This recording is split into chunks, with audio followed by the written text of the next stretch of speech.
पैसे मध्ये ती सांभाळीत काय द्यावी त्यासी वाद उतरावी ठेवी तो हा पायी जीव थोडा महायोग पीठे तटे भीमरथम वरम पुंडरीकाय दातून इंद्रे समागत्य तिष्ठं तमानंद कंदम परब्रह्मलिंगम भजे पांडुरंगम पांडुरंगका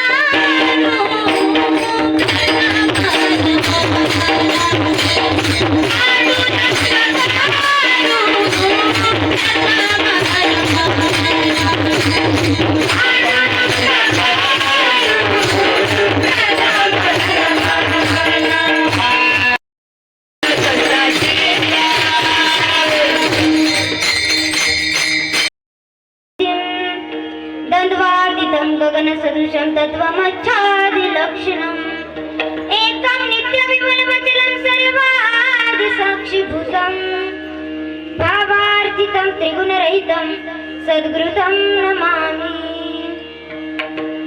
गुरुर्ब्रह्मा गुरुर्विष्णु गुरुर्देव महेश्वरा गुरुः साक्षात् परब्रह्म तस्मै श्री गुरुवे नमः।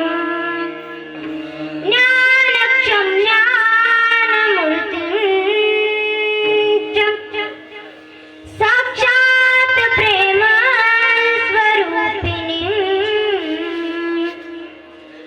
नामदेवं च दयामूर्तिं नाथ वन्दे पुनः पुनः। वैराग्यसत्परामूर्तिं देहक्षेत्रनिवासिना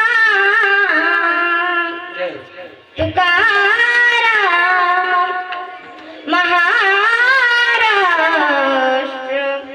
भक्तराज चतुष्टकम् नमो ज्ञानेश्वरा। आणि ती सेवा मी माझ्या अल्पशा बुद्धीने जसे माझे सद्गुरू महात्मे मला बुद्धी देतील तसे गोपण्याचा प्रयत्न मी करणार आहे। मी काय मोठी संतही नाही, मोठी कीर्तनकारही नाही, तरी मी कोण आहे? संतांची दास। म्हणून काही चुकलं मागलं तर सांभाळून घ्या। तुमचंच लेकरू म्हणून मला सांभाळून घ्या। तुमचीच आहे ना मी, तुमचीच आहे ना, तुमचं लेकरू म्हणून मला सांभाळून घ्या। ज्याला दुसरी मुलगी नाही त्याने दुसरी मुलगी म्हणून माझं कीर्तन ऐका। ज्याला तिसरी मुलगी नाही त्याने तिसरी मुलगी म्हणून माझं कीर्तन ऐका। ज्याला चौथी मुलगी नाही त्याने चौथी मुलगी म्हणून माझं कीर्तन ऐका। आणि ज्याला मुलगीच नाही त्याने तर मला पदरातच घ्या विठ्ठल।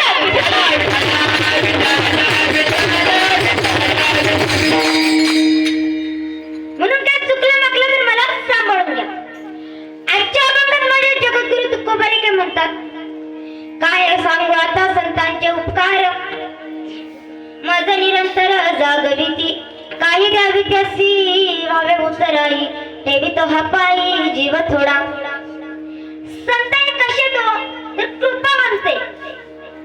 अहो माझे ज्ञानोबाई तर लहान असतानाच माझे असतात शेतीविषयी। जर बिझनेसमॅनला भेटला तर कशाच्या गप्पा मारतात? बिझनेसच्या। आणि जर ते काय निवड होतात राजकारणी जर राजकारणी माणसाला जर भेटला तर ते कशाच्या गप्पा मारतात? राजकारणाच्या। तसंच साधू संते कुठेही जाओ कुठेही बसो पण त्यांच्या गप्पा कशा तर फक्त आपल्या जड जीवाचा उद्धार कशा होईल ह्याच त्यांच्या गप्पा असतात। ते सहज बोलतात पण त्याशी एक उद्देश जडलेला असतो। काय जडलेला असतो? उद्देश जडलेला असतो। ते सहज म्हणून आपल्याला उपदेश करत असतात। सायस करून करून ते आपल्याला सांगत असतात, शिकवत असतात। म्हणून सहज बोलणे ही तो उपदेश करून सायस शिकविती। आता घार असते बघा, गाय ही आकाशात खूप लांब लांब उडत असते, कुठे लांब लांब जाते पण तरी तिचं चित्त कुठे? त्या पिल्लाजवळ। घार हिंडे आकाशी पण चित्त आई वडिलांची जर सेवा केली ना तर सगळं पुण्य आपल्या पदरात पडल्याशिवाय राहणार नाही। अहो माई मंडळी, तुम्ही सांगा, तुम्ही मला एक गोष्ट सांगा, तुम्ही तुमच्या मुलाबाळांना काय सांगत असता? तुमच्या मुलीला काय सांगता? जेव्हा तुमच्या मुलाबाळांचा जन्म होतो तेव्हाच तुम्ही त्यांना सांगायला लागता, झाडावरती चढू नको बाबा मारे, इकडे जाऊ नको बाबा मारे, तिकडे जाऊ नको बाबा मारे, अभ्यास कर बाबा मारे, अभ्यास नाही केला तर बाबा मारे, एक नंबर नाही आला तर बाबा मारे। अशी भीती कायम त्या मुलांच्या चित्तात तुम्ही घालत असता. हळूहळू जसं मुलं मोठं होत जातं तस तसं त्यांच्या चित्तात असं एक बाबा राहतो, असं निर्माण होतो की फक्त एक खडूस, एक रागीट, एक